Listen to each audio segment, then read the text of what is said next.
Hello everyone, welcome to our YouTube channel the competitive forum. दोस्तों, आज है time and tense का last class, जिसमें बचे हुए क्वेश्चन आज हम लोग सॉल्व करेंगे। लगभग 10 या 12 क्वेश्चन बचे हैं जिसको आज हम लोग सॉल्व करेंगे।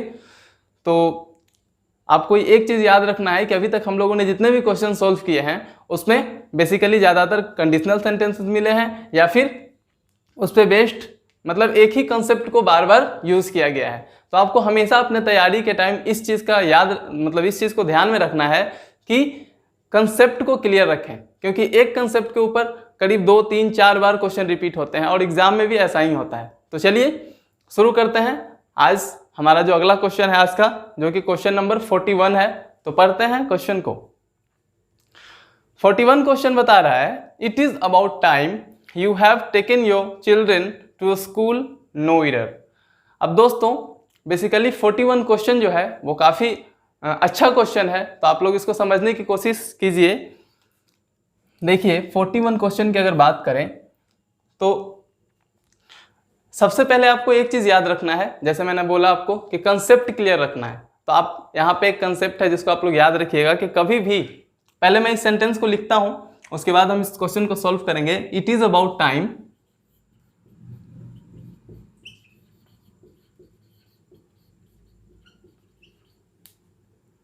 you have taken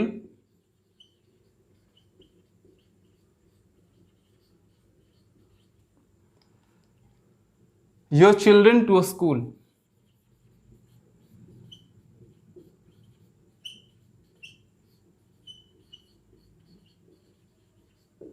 अब देखिए दोस्तों, यहां पे हमें दिख रहा है इट इज अबाउट टाइम। पहले भी ऐसे क्वेश्चन मिले हैं, लेकिन फिर से हम आपको बता दूं कि कभी भी सेंटेंस की शुरुआत, अगर मैं यहां लिखता हूं रूल को, कभी भी सेंटेंस की शुरुआत अगर it is time, it is high time,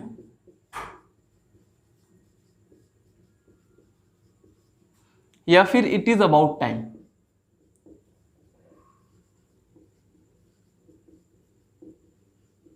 इनसे अगर हमारे सेंटेंस की शुरुआत होती है और इसके बाद अगर आता है सब्जेक्ट,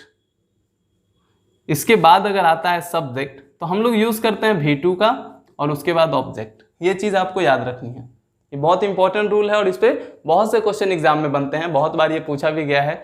तो चलिए आपको ये रूल याद रखना है कि it is time, it is about time, it is high time, इन सबसे अगर सेंटेंस की शुरुआत होती है तो और उसके बाद अगर सब्जेक्ट आ जाए तो आपको याद रखना है कि उसके बाद जो मोस्ट अप्रोप्रिएट वर्ब होता है वो होता है हमारा V2। ठीक है, अब देखिए, देखते हैं इस क्वेश्चन को। It is about time, sentence की शुरुआत हो रही है, उसके बाद मेरा आ रहा है यू, यानी कि ये है मेरा सब्जेक्ट, और उसके बाद जो वर्ब आएगा वो क्या आएगा, V2।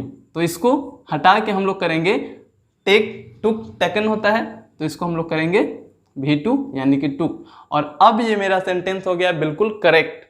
अब याद हो गया आपको कॉन्सेप्ट। आपको याद रखना है हमेशा कि it is time, it is about time, it is high time, इनसे सेंटेंस की शुरुआत होगी तो हमेशा सब्जेक्ट के बाद V2 यूज करना है। ठीक है, तो हमारा जो एरर था वो था पार्ट बी में, तो ये मेरा बी पार्ट हो गया करेक्ट।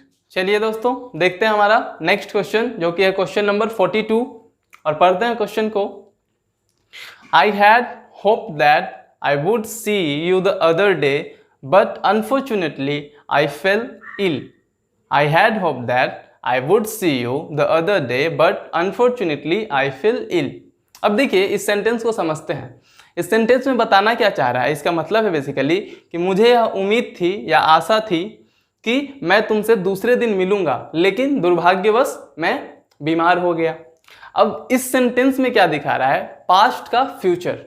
आपको एक चीज याद रखनी है, कभी भी पास्ट टेंस में अगर फ्यूचर की घटना को दिखाने की बात करें, जैसे एक एग्जांपल में देता हूं, यह हमारा क्वेश्चन नंबर 42।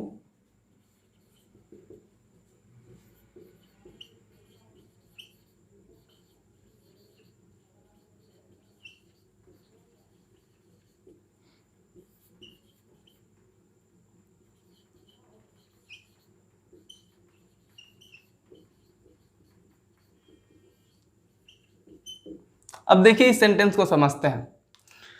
इस सेंटेंस की शुरुआत हो रही है शी हैड बिलीव्ड, उसे यह विश्वास था दैट कि she would pass next year, वो अगले साल पास हो जाएगी। अब सेंटेंस है यहाँ पास्ट का और पास्ट में दिखाने की बात कर रहा है फ्यूचर टेंस को। अब जैसे नॉर्मली हम लोग फ्यूचर टेंस जब उस तरह के क्वेश्चन आते हैं फ्यूचर टेंस से, तो हम लोग उसमें क्या देखते हैं, वर्ब शैल विल। लेकिन जब पास्ट की फ्यूचर बताने की बात होती है तो उसमें हम लोग शैल विल का यूज नहीं कर सकते, वहां पे यूज करते हैं हम वुड का। ठीक है, तो अब इस क्वेश्चन को देखते हैं। I had hope that I would see, would basically जो है एक मॉडल वर्ब है और आपको याद रखना है मॉडल वर्ब के बाद हमेशा वर्ब का बेस फॉर्म आता है। बेस फॉर्म का मतलब होता है V1, जो एक्चुअल जो वर्ब है उसको बोलते हैं वर्ब का बेस फॉर्म। तो वुड प्लस V1। तो देखते हैं आई हैड होप्ड, ये तो सेंटेंस पास्ट से शुरुआत हो रही है, that I would see you the other day, और ये पास्ट में फ्यूचर की बात बताने का कोशिश कर रहा है और वुड के बाद आ रहा है V1। तो अगर देखा जाए तो ये सेंटेंस मेरा बिल्कुल सही है, इसमें कोई एरर नहीं है। तो आपका जो आंसर है वो है 42 का E, यानी कि नो एरर। चलिए मेरे दोस्त बढ़ते हैं हमारे अगले क्वेश्चन की तरफ, जो कि हमारा क्वेश्चन नंबर 43, और पढ़ते हैं इस क्वेश्चन को। The thief was caught after he has disposed of the stolen goods। अब देखिए इस सेंटेंस में बेसिकली सेंटेंस की शुरुआत हो रही है पास्ट टेंस से, और हम लोगों ने पहले भी बात किया है कि जब कभी भी सेंटेंस की शुरुआत अगर पास्ट टेंस से हो रही है तो आगे भी पास्ट टेंस को ही कंटिन्यू करेंगे, अगर प्रेजेंट से शुरुआत हो रही है तो आगे भी प्रेजेंट टेंस को ही कंटिन्यू करेंगे। तो बस इसी रूल को फॉलो करना है। तो ए पार्ट को अगर देखें 43 का, the thief was caught, was आ रहा है, बात बेसिकली हमने बात किया भी था कि वॉज V2 ही होता है, बी का फॉर्म होता है ये। ठीक है, तो ये बिल्कुल मेरा सिंपल पास्ट है। और आगे के जो सेंटेंस है आफ्टर ही हैज, और हैज हो गया मेरा प्रेजेंट का वर्ब, तो हमको यही तो एरर फाइंड करना था। तो अगर बात करें 43 क्वेश्चन नंबर में बी पार्ट की, तो हैज बिल्कुल गलत फॉर्मेशन है, क्योंकि सेंटेंस की शुरुआत हो रही है हमारा पास्ट टेंस में, तो वर्ब भी यूज करेंगे पास्ट का। तो ज्यादा सही है मेरा ही हैड डिस्पोज्ड, और ये हो गया मेरा बिल्कुल सही फॉर्मेशन। बिल्कुल आसान सा क्वेश्चन था और ऐसे क्वेश्चन हम लोगों ने पहले भी बहुत सारे किए हैं। बढ़ते हैं हमारे नेक्स्ट क्वेश्चन की तरफ, 44 नंबर। पढ़ते हैं क्वेश्चन को। Sushma arrived here, did all the preparation and then has called on one of her intimate friends. अब देखिए सेंटेंस की शुरुआत हो रही है यहाँ भी पास्ट से, फिर से वही चीजें हैं, वही रूल रिपीट हो रहे हैं। तो देखिए हर बार हमें अपना कंसेप्ट क्लियर रखना है। एक ही तरह के कंसेप्ट पे बहुत सारे क्वेश्चन आते हैं। ये प्रीवियस ईयर क्वेश्चन जब हम प्रैक्टिस करते हैं या फिर जब आप करेंगे तो देखेंगे इस चीज़ को, एक तरह के कंसेप्ट बहुत बार रिपीट होते हैं। तो चलिए, सुषमा अराइव्ड हियर, बेसिकली ये जो पूरा सेंटेंस है वो एक ही तरह के टेंस को फॉलो कर रहा है, बिल्कुल रेगुलर एक्शन है। सुषमा अराइव्ड हियर, सुषमा पहुंची। डिड ऑल द प्रिपरेशन, उसने अपना सारा तैयारी किया। Then has called on one of her intimate friend, no error. अब देखिए सी पार्ट में,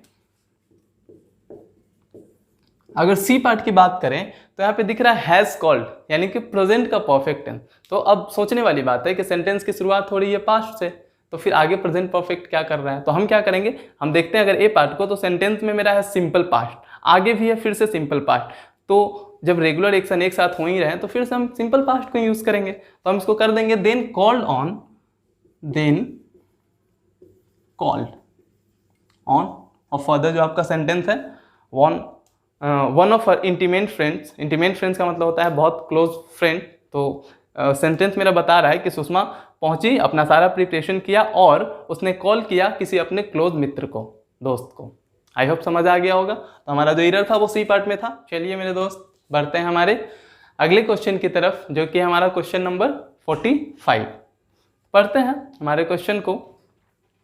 I could not recall when she has told me about her concern with मोती। अब देखिए सेंटेंस को समझते हैं। could बेसिकली एक मॉडल वर्ब है, लेकिन इस सेंटेंस में could का यूज किया गया है पास्ट टेंस को दिखाने के लिए, और सेंटेंस मेरा कह रहा है I could not recall when she has told me about her concern with मोती।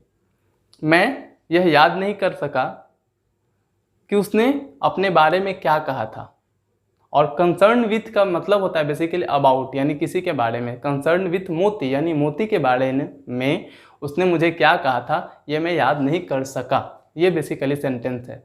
अब देखिए बात करते हैं 45 नंबर की। तो सबसे पहले तो देखिए कुड दिखा हमें ए पार्ट में।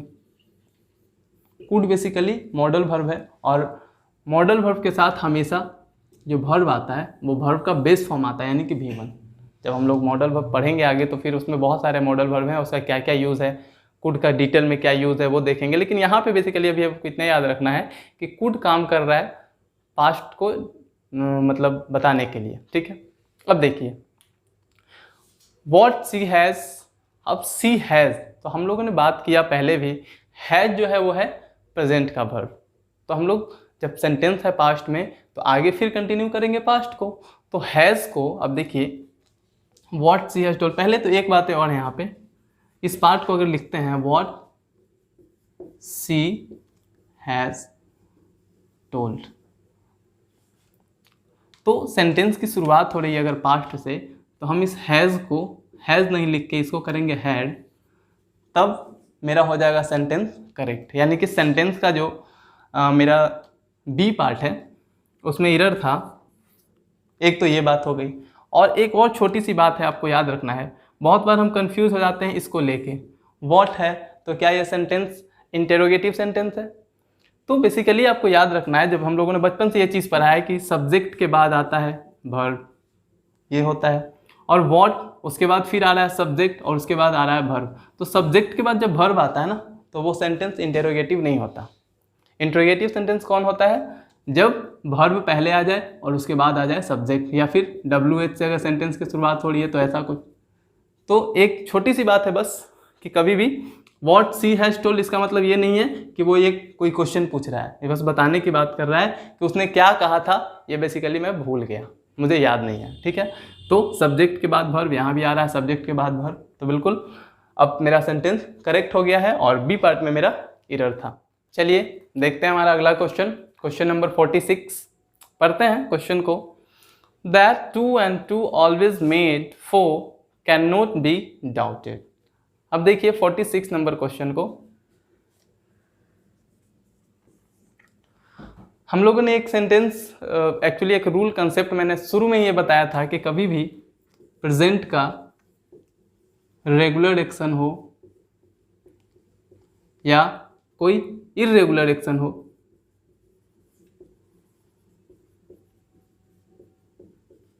या फिर कोई यूनिवर्सल ट्रूथ हो,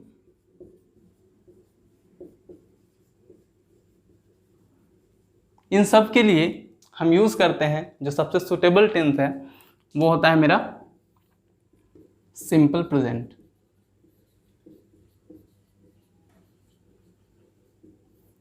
अब देखिए, अब देखते हैं क्वेश्चन को।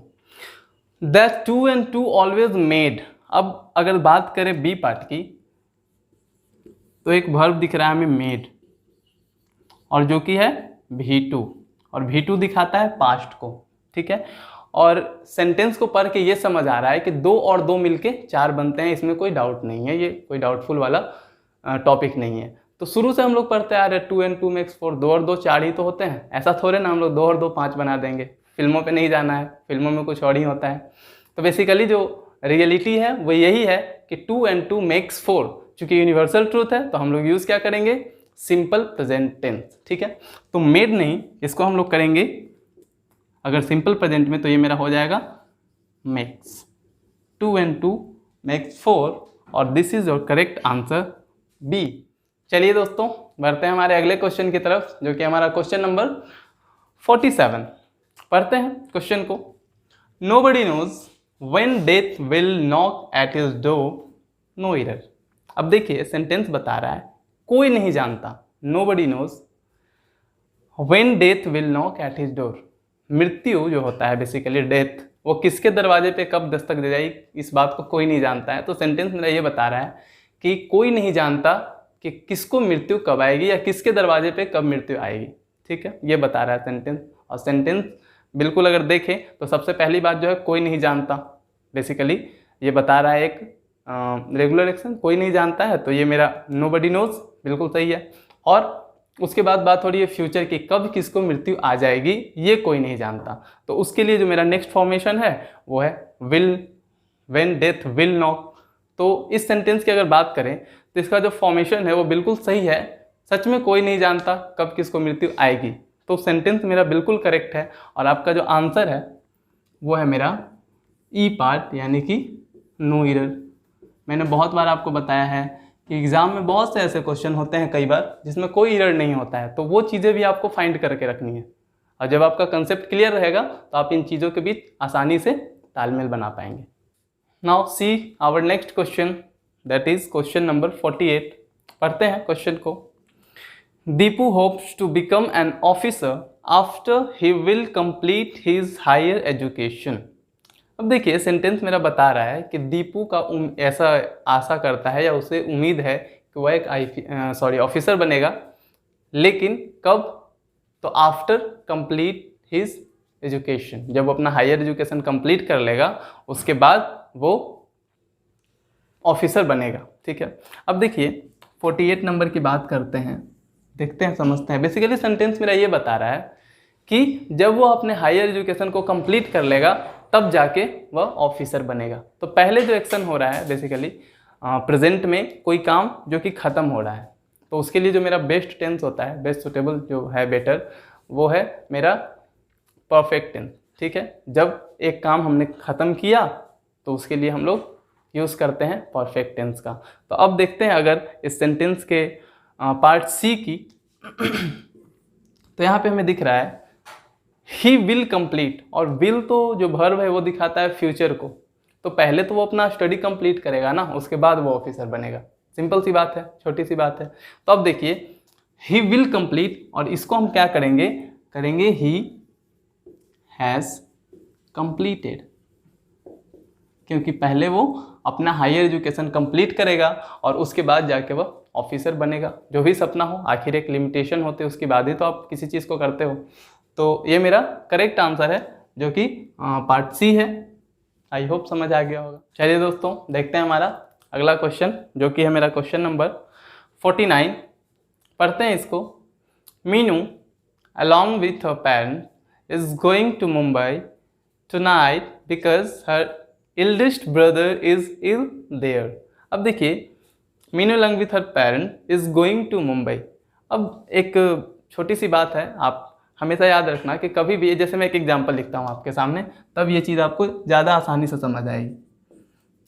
जैसे कभी भी कोई ऐसी घटना जो होना तय है, होना तो फ्यूचर में है, लेकिन उसको हम प्रेजेंट में लिखना चाहते हैं। जैसे एक मैं सेंटेंस लिखता हूँ,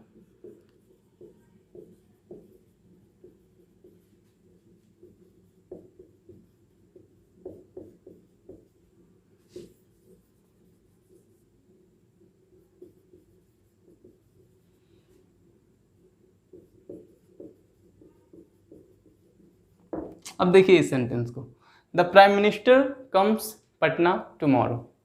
अब बेसिकली यहाँ पे बात हो रही है फ्यूचर की, कल आएंगे।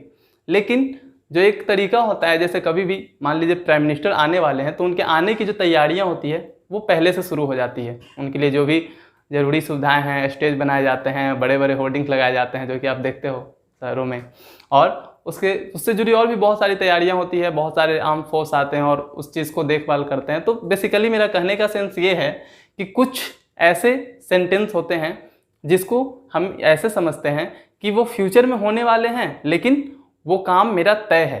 जैसे प्राइम मिनिस्टर अगर पटना आने वाले हैं तो इस चीज़ को लेके 1 महीने पहले से ही प्रचार प्रसार शुरू हो जाती है। ठीक है, तो बस यही चीज़ है इस सेंटेंस में। Meenu along with her parents is going to Mumbai. अब मुंबई जाने की तैयारियां हो रही है, उसके लिए जो भी हम काम करेंगे वो जाने से पहले ही करेंगे। तो बस कुछ आगे का जो घटना होता है ना, उसके लिए हम लोग प्रेजेंट ही यूज़ करते हैं, ज़्यादा सुटेबल होता है। जैसे है तो सेंटेंस फ्यूचर में, लेकिन वर्ब अगर इसका देखें तो ये सेंटेंस बेसिकली मेरा सिंपल प्रेजेंट को दिखा रहा है। तो सेम यहाँ पे है, तो इस सेंटेंस में कोई एरर नहीं है। अगर ऐसे हम सोचते हैं कि मुंबई जाने वाले हैं और फ्यूचर की बात है तो नहीं, ठीक है, लेकिन उसके लिए ये इज गोइंग टू मुंबई बिल्कुल करेक्ट फॉर्मेशन है। तो हमारा जो आंसर है इस सेंटेंस का वो है नो एरर। ठीक है, चलिए दोस्तों देखते हैं हमारा next question, question number 50। My friend said to me when have you come here, no error. अब देखिए, my friend said to me, अब ये जो सेड वर्ब है से का फॉर्म है V2, से का V2 सेड होता है, तो सेंटेंस की शुरुआत हो रही है पास्ट से। एक तो ये बातें हो गई, तो आगे फिर हम पास्ट को कंटिन्यू करेंगे, ये रूल हमने बहुत बार पढ़ा है। लेकिन इस सेंटेंस में थोड़ा सा एक चीज़ और आपको ध्यान देने वाली बात है यहाँ पे, कि अगर आपने नरेशन पढ़ा होगा, जब भी पढ़ेंगे, एक बस छोटा सा एक रूल है, याद रखना है कि जब नरेशन में दो पार्ट होते हैं एक्चुअली, एक होता है डायरेक्ट स्पीच और एक होता है इनडायरेक्ट स्पीच, ठीक है। तो डायरेक्ट स्पीच जो होता है वो जिस टेंस को कैरी करेगा, सेम टेंस को उसका इनडायरेक्ट स्पीच जो होता है उसको फॉलो करता है, ठीक है। डायरेक्ट स्पीच और इनडायरेक्ट स्पीच के जो टेंस होते हैं वो बिल्कुल एक जैसे होते हैं, एक ही। अगर पास्ट डायरेक्ट स्पीच है तो इनडायरेक्ट भी पास्ट में, अगर ये प्रेजेंट है तो वो भी प्रेजेंट में। जैसे एक एग्जांपल है,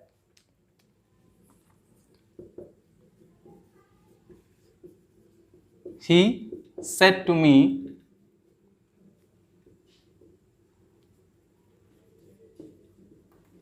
I was your friend। अब देखिए यहाँ पे मैंने, ये मेरा होता है बेसिकली डायरेक्ट स्पीच और वो होता है इनडायरेक्ट स्पीच। तो डायरेक्ट स्पीच में हमने क्या किया है, यहाँ पे सेड यूज़ किया है जो कि V2 है, पास्ट से शुरू हो रहा है, तो आगे भी मैंने पास्ट का ही वर्ब यूज़ किया है। तो बस यही बात है यहाँ पे। अब देखते हैं, my friend said to me, past से शुरुआत हो रही है सेंटेंस की।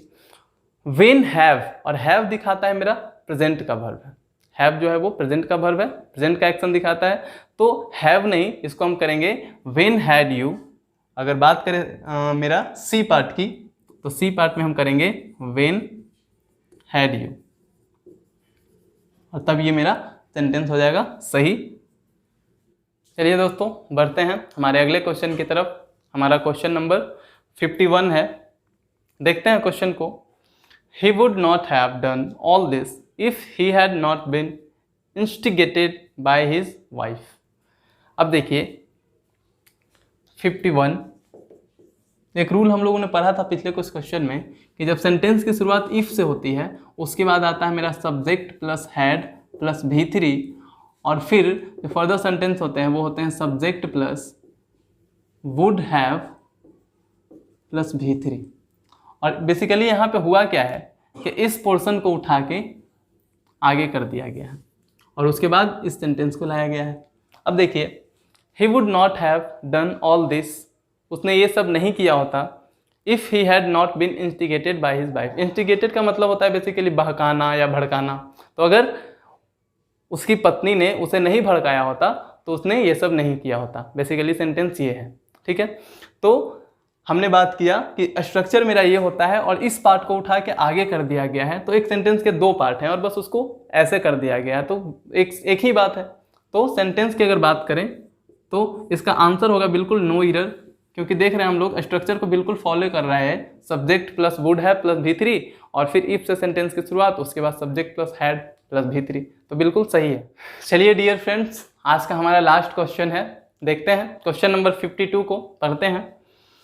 The teacher said to us that we should stay at home if it rains।